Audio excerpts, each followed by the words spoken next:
anything with power lines and trees and debris. So we have no generator out here, but let's use the one with the truck. So we're basically 10-7 out here with air and everything, but we have... Hi there. Since everyone's always endlessly curious about what I carry in my bags, I'm going to show you. And inside this bag, most powerful survival weapon or tool known to man. I won't drone on about it. It's food.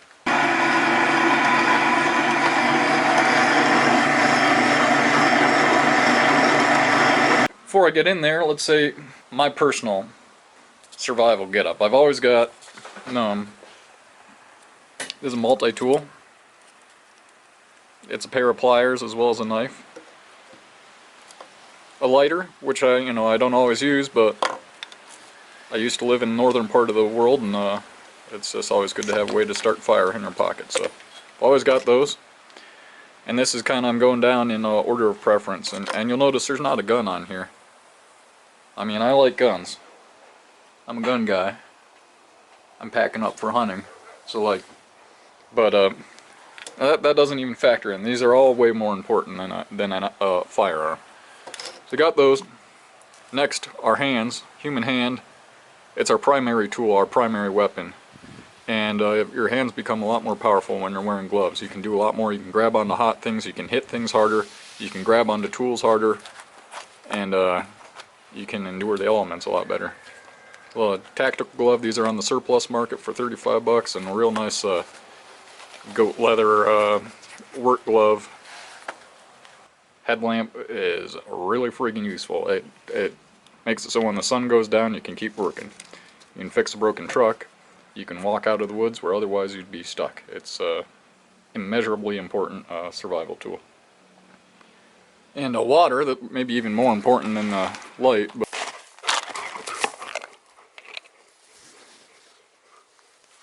alright. Time for a drink, you crazy dog.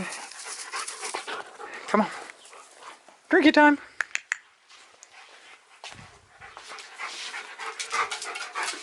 Drinky time. Good girl. Good girl, drink that water. Good doggy. Yes. But I've always got the water. I'll show you my little system here. These are all, now they've got a lot of these bags, and it's kind of a universal quick disconnect system. You can actually take the tube right out, and it's rigged in such a way there's like a little ball valve in there or something so it doesn't leak. So you can swap tubes and swap bags. So I've always got a bladder like this. I like this type with the whole top opens up, like this plastic piece slides up and the whole top opens up. Makes it a lot easier to fill than otherwise. And yeah, while I'm on that subject, well, I'll get into the food bag before I address more of my water system. This particular cord, this particular hose line right here, these are on the surplus market right now. I think you can get like a 2-pack for 25 bucks or something. It's a real good deal. I highly recommend. If you use hydration bladders, upgrade and buy a couple of these like insulated military ones. They don't shine when you're out in the woods, as it in like they're camouflaged. Also, they're a little insulated, so your water doesn't get as hot or doesn't freeze as quickly. So real good. All right, so I got all that, and then I've always got food. So let's just turn to the food. Then I'll get back to comms, which this is all my comms gear. Aside from my cell phone, which is, I don't know, in my pocket probably. Alright, here we go, into the bag. This is the real meat of the video here. What I want to show you is my food. I'm about to drive across the country, and this is going to be my emergency food in case something happens, I get stuck, as well as just the food I'll be eating off of. And I better go quick, my battery's dying. So essentially in here I have probably 25 pounds of burger, barley stew, and rice and chicken and stuff that's all shelf stable, will last for years. And for the most case, they're MREs. I wouldn't recommend keeping your MREs in a vehicle. You know, a week in a hot temperature can really ruin MREs. So, just hint wise, this isn't the kind of bag that I would keep in my vehicle. Yes. I'm just traveling with it. And here I've got. You're amazing how many times you'll like lose your plastic spoons and stuff. So these are all the little bags with the. They've got spoon, a wet wipe, matches, napkin. And here, these are MRE heaters. You take this little baggie, you pour water up to this line, and then you slip your meal pouch in there. You let it sit for 15 minutes or so, and it warms it up, and it tastes better.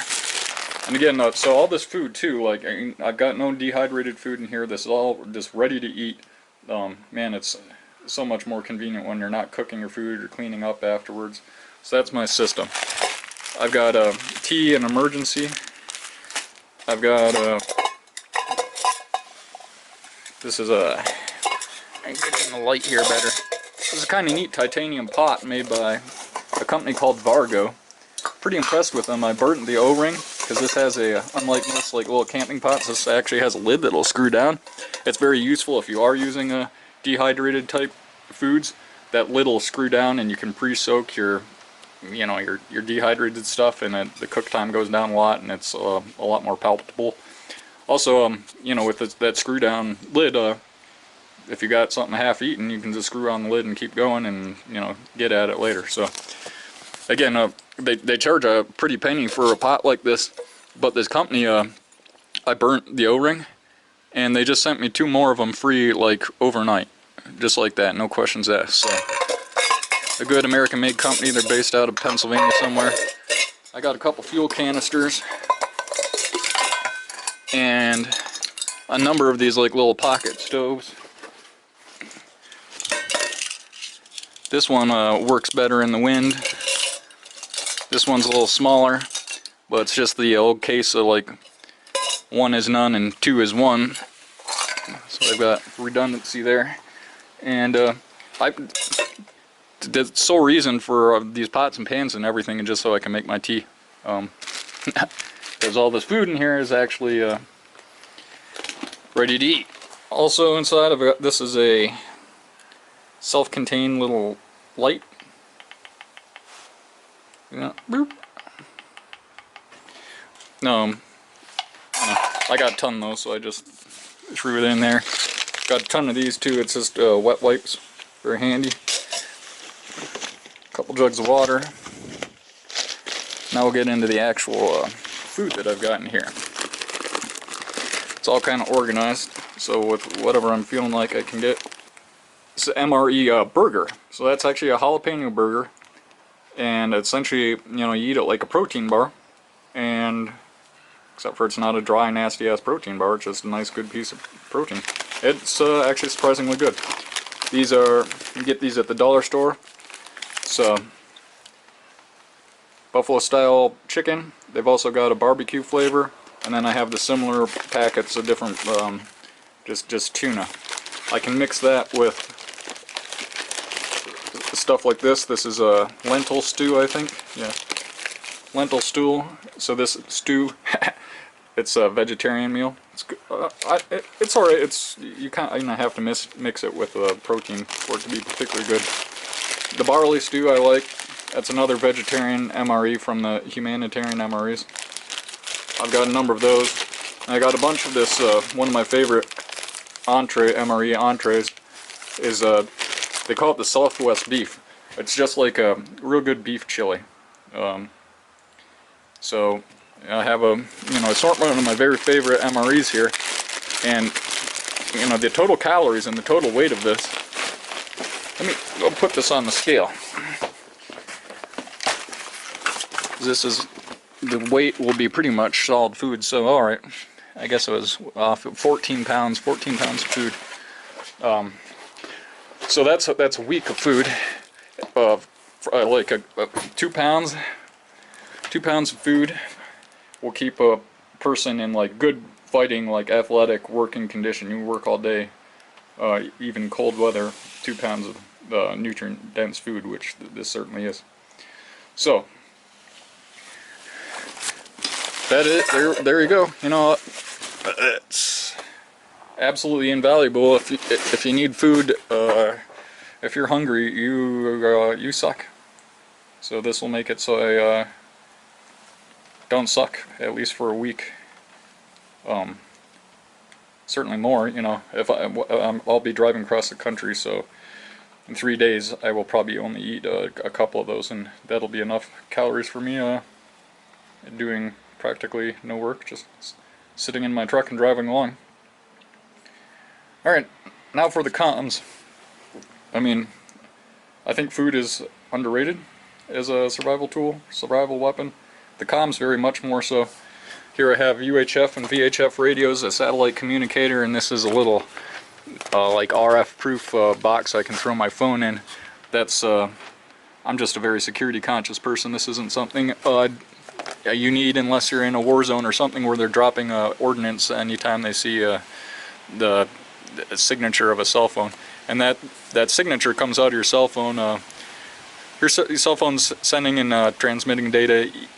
They say even when it's off, but certainly even when it's on airplane mode in a lot of cases. So, and this thing does work. You stick the phone in there and it's dead as a doornail.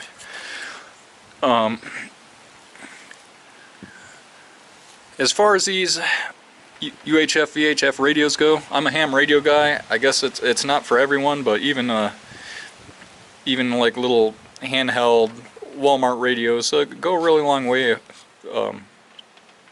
for communication.